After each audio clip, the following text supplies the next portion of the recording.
Hello everyone, सबैजनालाई नमस्कार। र आज चाहिँ म यहाँ दुई सालको बाद आइपुगेको छु है खेलगाउँ।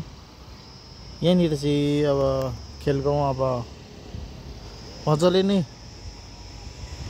रेनोभेसन गरेर मजाले नै बनाएको रहेछ है स्पोर्ट्सको लागि चाहिँ। अब के स्पोर्ट्स जति पनि स्पोर्ट्स रिलेटेड यहाँ जति पनि एउटा स्टेडियम जस्तो बनाएको रहेछ है। तर एकदमै खुबसुरत।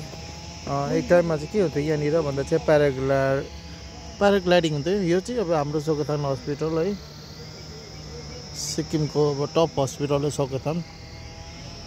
अनि यो निकै माथिबाट उडेर आउँथ्यो यहाँनिर प्याराग्लाइडिङ। अनि हाम्रो धन्दा पानी राम्रै हुन्थ्यो यहाँनिर।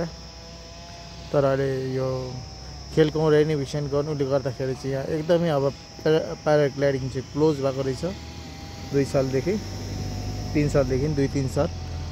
अब फाइनली यहाँ अन्ली स्पोर्ट्सको मात्रै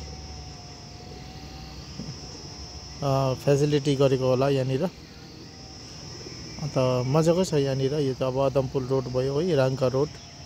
कनेक्टिभिटी राम्रै छ। हाम्रो यतिको ग्राउन्ड त भएकै हो। काश यहाँ यस्तो जग्गामा चाहिँ अझै हाम्रो यसो दिमाग लगायो भने हामीले एयरपोर्ट हामीले यतिको ग्राउन्ड एयरपोर्ट हामीले बनाउनु सक्यो भने हाम्रो सिक्किम अझै डेभलपमेन्ट भएर जाने थियो जस्तो महसुस गर्छु। तर यो अलिकति हाइट डाउन हुनुले गर्दाखेरि सायद अलिक प्रब्लम हुन्छ कि जस्तो छ। तर के गर्नु, अब हाम्रो पहाडमा ठुलो जमिन छैन है। यस सिक्किममा यतिको योभन्दा अझै डबल ट्रिपल ठुलो ग्राउन्ड भएको भए चाहिँ राम्रो हुने थियो हाम्रो लागि, सिक्किमको लागि, फ्युचरको लागि भन्दै यो भिडियोलाई यहीँ समाप्त गर्न चाहन्छु। नमस्कार।